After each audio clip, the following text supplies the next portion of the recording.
ദുഃഖത്തിൻ സാഗരമധ്യത്തിൽ പെട്ടു ഞാൻ ഉഴലുമ്പോൾ, ദുഃഖത്തിൻ സാഗരമധ്യത്തിൽ പെട്ടു ഞാൻ ഉഴലുമ്പോൾ, നൗകയുമായി നാഥ വന്നിടണേ, ഒരു കര നീ എത്തിച്ചിടണമേ. യേശുവേ യേശുവേ യേശുവേ യേശുവേ യേശുവേ കൃപയേകുകിൽ ഈ ജന്മം എത്ര ധന്യമാം. പിതാവും പുത്രനും പരിശുദ്ധാത്മാവുമാകുന്ന ത്രിയേക ദൈവമേ, ഞങ്ങളങ്ങേ ആരാധിക്കുന്നു, സ്തുതിക്കുന്നു, മഹത്വപ്പെടുത്തുന്നു. ഞങ്ങളങ്ങേക്ക് നന്ദി പറയുന്നു. കർത്താവേ, ജീവിതത്തിൻ്റെ പലയിടങ്ങളിലായിരുന്നു കൊണ്ട്, പല ദേശങ്ങളിലും പലയിടങ്ങളിലുമായിരുന്ന ഞങ്ങൾ അരൂപിയിൽ ഒരുപക്ഷെ ഈ ആരാധനയിൽ അങ്ങയുടെ സന്നിധിയിൽ ഒരുമിച്ച് കൂടുന്നുണ്ട്. പ്രിയമുള്ളവരെ, നമ്മൾ പലരും ഈ ഒരു ആരാധനയിൽ പങ്കെടുക്കുമ്പോൾ ഒരുപക്ഷെ വീട്ടിലിരുന്നു കൊണ്ടായിരിക്കാം, ഒരുപക്ഷെ ജോലി സ്ഥലത്തിരുന്നു കൊണ്ടായിരിക്കാം, യാത്ര ചെയ്യുന്നതിനിടയിലായിരിക്കാം, രോഗക്കിടക്കയിലായിരിക്കുമ്പോഴായിരിക്കാം, എവിടെയായിരുന്നാലും ഈശോയുടെ സന്നിധിയിലാണ് ഞാനെന്ന് നമ്മുടെ ഉള്ളത്തിനോട് നമുക്ക് പറയാം. എൻ്റെ കർത്താവിൻ്റെ കൂടെയാണ് ഞാനിപ്പോഴായിരിക്കുന്നത്. മറ്റെല്ലാം മറന്ന്, മറ്റെല്ലാം മാറ്റിവെച്ച്, എല്ലാ പല വിചാരങ്ങളും ജീവിത വ്യഗ്രതകളും മാറ്റിവെച്ച് ഈ കരുണയുടെ മണിക്കൂറിൽ എന്നോട് അളവറ്റ കരുണ കാണിക്കുന്ന കർത്താവിൻ്റെ സന്നിധിയിൽ ഞാനായിരിക്കുകയാണ്. സകല സൃഷ്ടജാലങ്ങളോടുമൊപ്പം എൻ്റെ ഹൃദയവും മനസ്സും ആത്മാവും എല്ലാം ദൈവത്തെ ആരാധിക്കുന്ന നിമിഷമാണ്.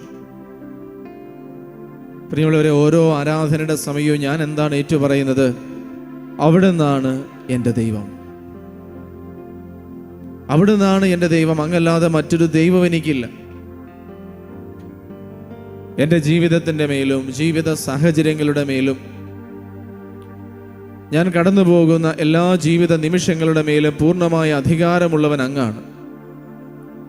എന്നെ സൃഷ്ടിച്ച് എനിക്ക് രൂപം തന്ന് എൻ്റെ ജീവിതത്തെ മെനഞ്ഞെടുത്ത് അങ്ങയുടെ സ്നേഹത്തിൽ ഒന്നായി തീരുവാൻ എന്നെ വിളിച്ചു ചേർത്ത ദൈവം അങ്ങാണ്. കർത്താവേ, അങ്ങയെ ഞാൻ ആരാധിക്കുന്നു.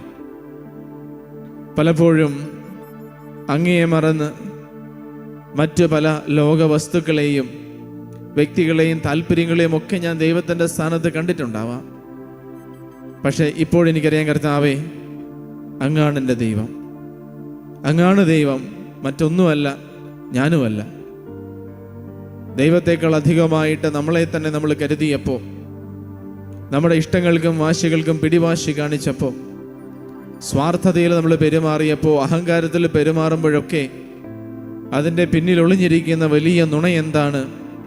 ഞാൻ എന്നെ തന്നെ ദൈവമായിട്ട് കരുതുകയാണ്. എന്നാൽ ഈ ആരാധനയുടെ സമയം കർത്താവ് എല്ലാം മാറ്റിവെച്ച്, എല്ലാം ഉപേക്ഷിച്ച് ഈശോയുടെ തിരുസന്നിധിയിലായിരുന്നു കൊണ്ട് ഞാൻ അങ്ങയുടെ മുൻപിൽ ശിരസ്സ് നമിച്ച് പ്രാർത്ഥിക്കുന്നു. പരിശുദ്ധ പരമ ദിവ്യകാരുണ്യത്തിന് എന്നേരവും ആരാധനയും സ്തുതിയും പുകഴ്ചയും ഉണ്ടായിരിക്കട്ടെ. പരിശുദ്ധ പരമ ദിവ്യകാരുണ്യത്തിന് എന്നേരവും ആരാധനയും സ്തുതിയും പുകഴ്ചയും ഉണ്ടായിരിക്കട്ടെ. പരിശുദ്ധ പരമ ദിവ്യകാരുണ്യത്തിന് എന്നേരവും ആരാധനയും സ്തുതിയും പുകഴ്ചയും ഉണ്ടായിരിക്കട്ടെ. ഈശോയിലെ പ്രിയമുള്ളവരെ, ഏതൊരു ജീവിത സാഹചര്യത്തിലും ഒരു വ്യക്തിക്ക് ഉറപ്പ് കൊടുക്കുന്നത്, ഒരു വ്യക്തിക്ക് ധൈര്യം കൊടുക്കുന്നത് ആ വ്യക്തിയുടെ ആശ്രയം എവിടെയാണ് എന്നുള്ളതിലാണ്. പണ്ടൊക്കെ ചെറുതായിരുന്നപ്പോൾ ഈ ക്രിക്കറ്റ് കാർഡുകളൊക്കെ വെച്ച് ക്രിക്കറ്റ് കളിക്കുമായിരുന്നു. വെറുതെ ഫ്രീ ആയിട്ട് കിട്ടുന്ന ചില സമയത്ത് ചില മുട്ടായികളൊക്കെ വാങ്ങിക്കുമ്പം ഓരോ ക്രിക്കറ്റ് കളിക്കാരുടെ ഗുണഗണങ്ങളൊക്കെ വെച്ച്, അവരുടെ റെക്കോർഡുകളൊക്കെ വെച്ച് ക്രിക്കറ്റ് കാർഡ് കിട്ടും. ചില ആളുകളെ കാർഡ് കിട്ടിക്കഴിയുമ്പോൾ നമ്മൾ ആ വ്യക്തിയുടെ ഏറ്റവും വലിയ ഗുണമേന്മ വിളിച്ചു പറയും. എൻ്റെ എതിരെ ഇരിക്കുന്ന ആൾക്ക് അതിനേക്കാൾ കുറവാണെങ്കിൽ ഞാൻ ആ വ്യക്തി അവിടെ ജയിക്കുക. അപ്പോൾ നമുക്കറിയാം, ചില വ്യക്തികളുടെ കാർഡ് നമ്മുടെ കയ്യിൽ വന്നാൽ അവരെക്കാൾ വലിയ ഒരു റെക്കോർഡ് വേറെ ആർക്കും ഇല്ലെന്നറിയുമ്പോൾ നമുക്ക് ഭയങ്കര ധൈര്യമാണ്. കാരണം അതിനെ തോൽപ്പിക്കാൻ ആർക്കും പറ്റത്തില്ല. അതുകൊണ്ട് ഞാൻ ഉറപ്പായിട്ടും ജയിക്കുമെന്നൊരു ധൈര്യം നമ്മൾ ഉള്ളിലേക്ക് കയറി വരും. നമ്മൾ ഉറപ്പായിട്ട് വിളിച്ച് ജയിക്കുകയും ചെയ്യും. ഇതുപോലെ തന്നെയാണ് നമ്മുടെ കയ്യിൽ ഏറ്റവും ബെസ്റ്റായിട്ടുള്ള കാര്യം നമ്മുടെ കയ്യിലുണ്ട് എന്നറിയുമ്പോൾ, ഏറ്റവും ബെസ്റ്റായിട്ടുള്ള ഒരു സാങ്കേതിക വിദ്യ, ഏറ്റവും അടിപൊളിയായിട്ടുള്ളൊരു കഴിവ്, കിട്ടാവുന്നതിൽ ഏറ്റവും മികച്ചത് എൻ്റെ കയ്യിലുണ്ട് എന്ന് ഉറപ്പുള്ളപ്പോൾ നമുക്ക് ഭയങ്കര ഒരു ആത്മവിശ്വാസമാണ്. ഇതിനെ വെല്ലാൻ ആർക്കും സാധിക്കില്ല. അപ്പം പ്രിയമുള്ളവരെ, എപ്പോഴാണ് നമ്മുടെ ജീവിതത്തിലേക്ക് കൺഫ്യൂഷൻ വരുന്നത്? എപ്പോഴാണ് നമ്മൾ ചഞ്ചലചിത്തരാകുന്നത്? എപ്പോഴാണ് നമ്മളിലേക്ക് ഭയം കടന്നു വരുന്നത്? ഞാൻ ആശ്രയിക്കുന്നത് നിലനിൽക്കുമോ ഇല്ലയോ എന്നറിയാത്തപ്പോൾ, ഞാൻ എന്തിനെ മുറുകെ പിടിച്ചിരിക്കുന്നോ അത് എപ്പോഴെങ്കിലും താഴെ പോകുമോ ഇല്ലയോ എന്ന് ഉറപ്പില്ലാത്തപ്പോൾ നമുക്ക് പേടിയാണ്, നമുക്ക് ഉറപ്പില്ല. അതുകൊണ്ട് 2 മക്കബായർ 8:18 നമ്മൾ വായിക്കുന്ന കാര്യം ഇതാണ്: അവർ ആയുധത്തിലും സാഹസകൃത്യങ്ങളിലും ആശ്രയിക്കുന്നു. നിക്കാനോറിനോടുള്ള യുദ്ധത്തിന്റെ പശ്ചാത്തലത്തിൽ യൂദാസ് മക്കബെയൂസ് പറയുന്ന കാര്യം ഇതാണ്: അവർ ആയുധത്തിലും സാഹസകൃത്യങ്ങളിലും ആശ്രയിക്കുന്നു. നമുക്കെതിരെ വരുന്ന ശത്രുക്കളെയും ലോകം മുഴുവനെ തന്നെയും അങ്കുലി ചലനം കൊണ്ട് തറ പറ്റിക്കാൻ കഴിയുന്ന സർവശക്തനായ ദൈവത്തിലാണ് നമ്മുടെ പ്രത്യാശ. പ്രിയമുള്ളവരെ, 2 തരത്തിലുള്ള ആളുകളെ നമ്മളിവിടെ കാണുവാണ്. നിക്കാനോർ എന്ന് പറയുന്ന ആ ഒരു ഭരണകർത്താവും അദ്ദേഹത്തിൻ്റെ പടയാളികളും ഇവർക്കെതിരെ വരുമ്പോൾ അവരുടെ ധൈര്യം എന്താണ്? ഞങ്ങൾക്കൊരു സൈന്യമുണ്ട്, ഞങ്ങൾക്ക് വലിയൊരു പടയുണ്ട്, ഞങ്ങൾക്ക് വലിയ ആയുധങ്ങളുണ്ട്, ഞങ്ങൾ ശക്തരാണ്, ഞങ്ങൾ സംഖ്യയിൽ കൂടുതലാണ്. അവരുടെ ആയുധത്തിലും സാഹസകൃത്യങ്ങളിലും അവർ പ്രത്യാശ വയ്ക്കുന്നു. മിഥ്യയായതിൽ, നശിപ്പിക്കപ്പെടാൻ പറ്റുന്ന ഒരു കാര്യത്തിൽ, മാനുഷികമായ ദുർബലമായതിൽ അവർ ആശ്രയിക്കുന്നു. യൂദാസ് മക്കബെയൂസ് പറയുന്നത്, നമ്മൾ എന്തിലാണ് ആശ്രയിക്കുന്നത്? ഈ ലോകത്തിലുള്ള എല്ലാത്തിനെയും വെറും ഒരു വിരലിൻ്റെ ചലനം കൊണ്ട് തറപറ്റിക്കാൻ കഴിയുന്ന ദൈവത്തിലാണ് എൻ്റെ ആശ്രയം. ഞാൻ ആശ്രയിക്കുന്നത് എൻ്റെ കഴിവിലല്ല, ഞാൻ ആശ്രയിക്കുന്നത് മറ്റൊരാളുടെ കഴിവിലല്ല, ഞാൻ ആശ്രയിക്കുന്നത് ദൈവത്തിലാണ്. ഈ ദൈവത്തിൻ്റെ മീതെ ഒന്നുമില്ല, ദൈവത്തിന് അസാധ്യമായിട്ടൊന്നുമില്ല. ദൈവത്തെ ഞാൻ എൻ്റെ ദൈവമായിട്ട് തിരിച്ചറിഞ്ഞ് ഹൃദയത്തിൽ സൂക്ഷിക്കുമ്പോൾ, പൂജിക്കുമ്പോൾ എനിക്ക് കിട്ടുന്ന ഉറപ്പെന്താ? ഈ ലോകത്തെ സൃഷ്ടിച്ച, ലോകത്തിൻ്റെ മേൽ അധികാരമുള്ള സർവശക്തനായ ദൈവത്തെ തോൽപ്പിക്കാൻ ഒന്നും പറ്റില്ല. അതുകൊണ്ട് ദൈവത്തിൽ ആശ്രയിക്കുന്ന ഞാൻ പേടിക്കേണ്ട കാര്യമില്ല. കാരണം അവിടുന്ന് എൻ്റെ പ്രത്യാശയാണ്. എല്ലാ ശത്രുക്കളെയും ലോകം മുഴുവനെയും അങ്കുലി ചലനം കൊണ്ട് തറ പറ്റിക്കാൻ കഴിയുന്ന സർവശക്തനായ ദൈവത്തിലാണ് നമ്മുടെ പ്രത്യാശ. സ്നേഹമുള്ളവരെ, നമ്മൾക്ക് ലോകം പല കള്ളങ്ങളും പറഞ്ഞു തരുന്നുണ്ട്. ലോകം പറഞ്ഞു തരുന്ന ഏറ്റവും വലിയ കള്ളങ്ങളിൽ ഒന്നാണ് നിന്നെ തന്നെ രക്ഷിക്കാൻ നിനക്ക് സാധിക്കുമെന്ന വലിയൊരു കള്ളം. നിനക്ക് അസാമാന്യ കഴിവുണ്ട്, നിനക്ക് അസാമാന്യ പവറുണ്ട്, നീ വിചാരിച്ചാൽ നിന്നെ എവിടെ നിന്നും രക്ഷിക്കാൻ നിനക്ക് സാധിക്കും. അവിടെ വളരെ തന്ത്രപൂർവം ദൈവത്തെ ഒഴിവാക്കുകയാണ്. ദൈവത്തെ നിനക്ക് ആവശ്യമില്ല, നീ നിന്നെ തന്നെ ആശ്രയിച്ചാൽ മതി. പക്ഷേ പാപിയായ, രോഗിയായ, വീഴ്ചകളുള്ള, പരാജയങ്ങൾ സംഭവിച്ചിട്ടുള്ള നമ്മുടെ ജീവിതത്തിലേക്ക് നോക്കുമ്പോൾ നമുക്കറിയാം, എന്നിൽ ആശ്രയിക്കാൻ എനിക്ക് പറ്റില്ല. കാരണം ഞാൻ ഇത്രയേ ഉള്ളൂ എന്ന് എനിക്കറിയാം. എൻ്റെ ഭയങ്ങൾ, എൻ്റെ പേടികൾ, എൻ്റെ വീഴ്ചകൾ, എൻ്റെ ബലഹീനതയുടെ ഇടങ്ങൾ എനിക്കറിയാവുന്നിടത്തോളം കാലം എന്നിൽ ആശ്രയിക്കാൻ എനിക്ക് പറ്റില്ല. കാരണം ഏത് നിമിഷം വേണമെങ്കിലും ഞാൻ താഴെ പോയേക്കാം, എപ്പോൾ വേണമെങ്കിലും ഞാൻ തറ പറ്റിയേക്കാം. ലോകം എന്നെക്കുറിച്ച് എന്തൊക്കെ പറഞ്ഞാലും എനിക്കറിയാം എൻ്റെ ബലഹീനതകൾ, ഏതൊക്കെ ഇടങ്ങളിൽ ഞാൻ വീണു പോകും, എന്തൊക്കെ സാഹചര്യങ്ങളിൽ ഞാൻ വീണു പോകുമെന്ന് എനിക്ക് കൃത്യമായിട്ടറിയാം. പ്രിയമുള്ളവരെ, അതുകൊണ്ടാണ് വചനം നമ്മളെ ഓർമ്മപ്പെടുത്തുന്നത്, കർത്താവാണ് നമ്മുടെ ശക്തിയും നമ്മുടെ അഭയവുമെല്ലാം. അവിടുന്നാണ് നമ്മുടെ പ്രകാശം. കർത്താവിൽ മാത്രമേ നീ പ്രത്യാശ വയ്ക്കാവുള്ളൂ. മനുഷ്യരെല്ലാവരും ബലഹീനരാണ്. അവർക്ക് ഏത് നിമിഷം വേണമെങ്കിലും തെറ്റുപറ്റിയേക്കാം, അവർ ഏത് നിമിഷം വേണമെങ്കിലും വീണു പോയേക്കാം. മനുഷ്യരിൽ പ്രത്യാശ വെച്ചുകൊണ്ട് നമുക്ക് എപ്പോഴും മുന്നോട്ട് പോകാൻ കഴിയില്ല. കാരണം അവൻ്റെ ബലഹീനത അവനെ വിഴുങ്ങിക്കളയും. മനുഷ്യരിൽ പ്രത്യാശ വയ്ക്കുന്ന ഒരു വ്യക്തിക്കും എപ്പോഴും ഉള്ളിൻ്റെ ഉള്ളിൽ സങ്കോചം എന്നാ? അവൻ എന്നെ പറ്റിക്കുവോ, അവൻ താഴെ പോവുമോ, അവൾ താഴെ പോകുമോ, അവർ തോറ്റുപോകുമോ? എന്നാൽ ദൈവത്തിൽ പ്രത്യാശ വയ്ക്കുന്ന ഒരു വിശ്വാസിയുടെ ഹൃദയത്തിൽ ആനന്ദമുണ്ട്. കാരണം അവനറിയാൻ ദൈവം ഒരിക്കലും തോൽക്കില്ല എന്ന് മാത്രമല്ല, ദൈവം എനിക്ക് എപ്പോഴും നന്മയായിട്ടുള്ളത് വരുത്തും.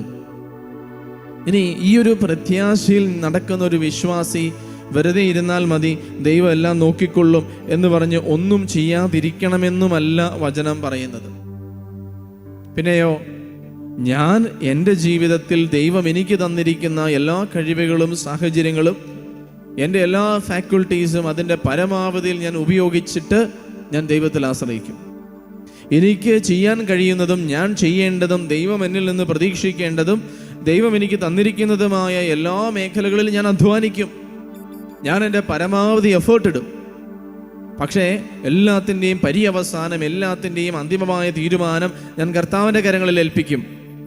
ഞാൻ അധ്വാനിച്ചിട്ട് ഞാൻ വിചാരിച്ചതുപോലെ തന്നെ നടക്കണമെന്ന് വാശി പിടിക്കുന്നിടത്ത് പ്രിയമുള്ളവരെ, നമ്മൾ ആധിപത്യം സ്ഥാപിക്കുക.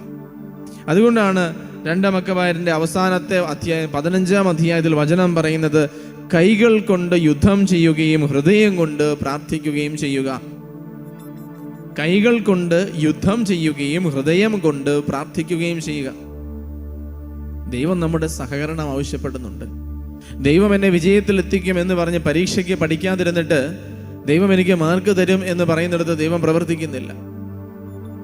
അതല്ലെങ്കിൽ ദൈവം തന്നിരിക്കുന്ന സാമാന്യ ബോധവും യുക്തിയും ഉപയോഗിക്കാതെ മറ്റു കാര്യങ്ങളൊക്കെ ദൈവം എന്നെ കാത്തുകൊള്ളും എന്ന് പറഞ്ഞ് മനഃപൂർവ്വം അപകടത്തിലേക്ക് നടന്നു ചെല്ലുന്ന ഒരാൾ ദൈവം എന്നെ കാത്തുകൊള്ളും എന്ന് പറയുന്നതിൽ കാര്യമില്ല. പിന്നെ എന്താണ്? നിനക്ക് ദൈവം തന്നിരിക്കുന്ന എല്ലാം ഉപയോഗിച്ച് നീ പൊരുതുക. നിന്റെ ഭാവി, നീ ചെയ്യുന്നതിൻ്റെ റിസൾട്ട്, എല്ലാത്തിൻ്റെയും പര്യവസാനം ദൈവത്തിനെ ഏൽപ്പിക്കുക. അങ്ങനെയാണ് യൂദാസ് മക്കബായരും അല്ലെങ്കിൽ മക്കബായ മുഴുവനും കർത്താവിനെ ആശ്രയിച്ചുകൊണ്ട് ഇസ്രായേൽ ജനത്തെ മുന്നിൽ നിന്ന് യുദ്ധത്തിൽ നയിച്ചത്. അവർ കൈകൊണ്ട് യുദ്ധം ചെയ്തു. എൻ്റെ ദൈവം എല്ലാ ശത്രുക്കളെയും അങ്കുലി ചലനം കൊണ്ട് തറപറ്റിക്കാൻ കഴിയുന്ന ദൈവം എൻ്റെ പ്രത്യാശയാണെന്ന് പറഞ്ഞ് അവർ കയ്യും കെട്ടി കർത്താവ് ഇവരെ അങ്ങ് തോപ്പിച്ചേരെ എന്ന് പറഞ്ഞ് അവർ വെറുതെ ഇരുന്നില്ല. ദൈവത്തിൽ പ്രത്യാശ വെച്ചുകൊണ്ട് അവർക്ക് ചെയ്യാൻ കഴിയുന്നത് അവർ ചെയ്തു. അതൊരു പക്ഷെ ഒരു തീരുമാനമെടുക്കുന്നതായിരിക്കാം, ഒരുപക്ഷെ അധ്വാനിക്കുന്നതായിരിക്കാം, ഒരുപക്ഷെ ദൈവത്തോട് ആലോചിക്കുന്നതായിരിക്കാം, ഒരുപക്ഷെ ഉപദേശം തേടുന്നതായിരിക്കാം, പഠിക്കുന്നതായിരിക്കാം, ജോലി ചെയ്യുന്നതായിരിക്കാം, വിശ്രമിക്കുന്നതായിരിക്കാം, ഞാനായിരിക്കുന്ന ഇടങ്ങളിൽ ഞാൻ ശക്തമായിട്ട് പ്രാർത്ഥിക്കുന്നതായിരിക്കാം. കർത്താവ് പറയാണ്, കൈകൾ കൊണ്ട് യുദ്ധം ചെയ്യുക. നിനക്ക് തന്നിരിക്കുന്നതെല്ലാം ഉപയോഗിച്ച് നീ പരിശ്രമിക്കുക, ഹൃദയം കൊണ്ട് പ്രാർത്ഥിക്കുക. നിന്റെ കൈകൾ അധ്വാനിക്കട്ടെ, നിന്റെ ഹൃദയം പ്രാർത്ഥിക്കട്ടെ. നിന്റെ അധ്വാനത്തിൻ്റെ മേലാണ് കർത്താവ് കൃപ ചൊരിയുന്നത്. വെറുതെ കർത്താവ് പൂർണ്ണമായിട്ടും കൃപയങ്ങ് ചൊരിഞ്ഞു എന്ന് പറഞ്ഞാൽ പ്രിയമുള്ളവരെ, അടിത്തറയന്മേലാണ് വീട് കെട്ടപ്പെടുന്നത്.